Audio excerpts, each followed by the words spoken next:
Hello everyone this is skin care series है त यो चाहिँ एउटा स्किन केयर सिरिज हो। मैले यो के भन्छ यसलाई मोइस्चराइजर चाहिँ अघि नै पनि लगाइसकेको थिएँ, त्यही भएर अहिले मिनिमल लगाइरहेको छु ल, थोरै थोरै मात्र। म पनि त्यस्तो धेरै त आउँदैन, त्यही पनि मैले अघि नै लगाइरहेको छु, त्यही भएर मात्र मैले यो मिनिमल थोरै थोरै मात्र युज गरिरहेको छु यो प्रडक्ट्सहरू चाहिँ। अब मोइस्चराइजर लगाइसक्यो, आफ्टर द्याट यो अलरेडी मेरो त थियो नै। कस्तो देखिरहेछ यार, कस्तो अँध्यारो आइरहेछ जस्तो लाग्यो त। यो चाहिँ मेरो युट्युबको फर्स्ट भिडियोहरू हो यसरी बनाएको चाहिँ, द्याट्स वाइ सरी यस्तो पनि गर्नुपर्छ क्या। मैले यो पनि लिएको थिएँ होइन, जेन्युनली मैले यो किन हो है मेरो स्किनमा सुट गरेन, थाहा भएन, त्यति धेरै मन परेन। तर म यो पनि लाउनु चाहिँ लाउँछु, र यो चाहिँ यसो बाहिर जाँदाखेरि मात्र लाउनु पऱ्यो भने चाहिँ म आज चाहिँ त्यस्तो अहिले नै बाहिर जाने काम चाहिँ छैन, तर अब समर हो नि त, अनि काम त आइहाल्छ। सो त्यही भएर घरमा बस्दाखेरि पनि थोरै थोरै सनस्क्रिनहरू चाहिँ लगाइराखौँ भन्ने भएको छ क्या।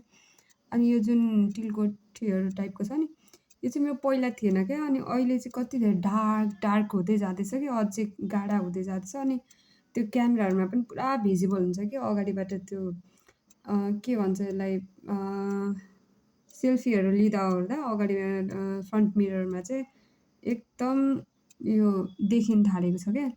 द्याट्स चाहिँ म अब चाहिँ सनस्क्रिन चाहिँ अल द टाइम लगाइदिइ राख्नु पऱ्यो घरमा बस्दा पनि, समरमा चाहिँ भनेर।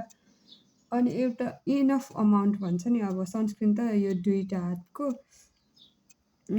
2 फिङ्गर यो थ्योरी भन्ने पनि हुन्छ नि त, तर त्यस्तो 2 फिङ्गर चाहिँ म गर्दिनँ, तर म पनि इनफ नै लाउँछु सनस्क्रिन चाहिँ। यो चाहिँ फेरि आस्ताबेरीको हो नि त, यो सकिएको जस्तो थियो, तर यस्तो ट्युबबाट खोल्दाखेरि चाहिँ कति धेरै हुने रहेछ क्या। मलाई कस्तो अचम्मै लाग्यो कि अहिले चाहिँ मैले त्यो किनिसकेको थिएँ सक्नु चाहिँ, तर त्यस्तो सुटै भएन, त्यही भएर मैले लाउँदिनँ। लगाए पनि यसो बाहिर जाँदा मात्र लाउने गर्छु, द्याट्स वाइ।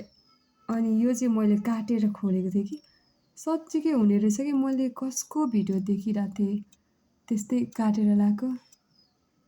यो आस्ताबेरीको चाहिँ मेरो फेसमा त्यस्तो सुट चाहिँ गर्दैन, तर त्यही पनि सनस्क्रिन हो नि त, काम त गर्छ नि त यसको काम, भनेर मैले चाहिँ लगाइरहेको छु। तपाईँले चाहिँ कुन सनस्क्रिनहरू युज गर्नुहुन्छ त?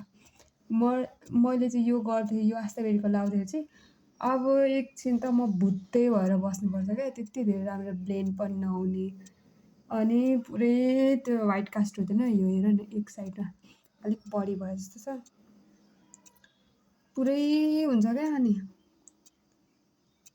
भूत भएर बसिराखेको हुन्छु म सेतै भएर। त्यही पनि इट्स ओके भनेर म लगाइदिन्छु। अब घरमै त बस्ने हो, कहीँ जाने होइन। घरवालाहरूले त भूत पनि हेरिहाल्छन् नि होइन र, बाहिर जाँदा पो भएन त। अनि यो भन्छ नि त मान्छेले, भन्छ नि त्यो के भन्छ, अनुहारमा लगाएपछि घाँटीमा पनि लाउनु, म्याच गर्नुको लागि भन्छ। हातहरू त त्यस्तै हो होइन। यो यताको चाहिँ त्यस्तो राम्रो लागेन जस्तो लाग्यो क्या। मैले यो आज चाहिँ मैले यो भिडियोलाई चाहिँ फास्ट फरवर्डमा यसो एडिट गर्नुपर्ने छ। आजदेखि म एडिट पनि गर्छु आई थिङ्क। उर्नै म ढिलो उठ्छु नि त, त्यही भएर टाइम म्यानेज गर्नु गाह्रो लाग्छ यार। यो के होला भन्नुभएको होला, यो भ्यासलिन हो।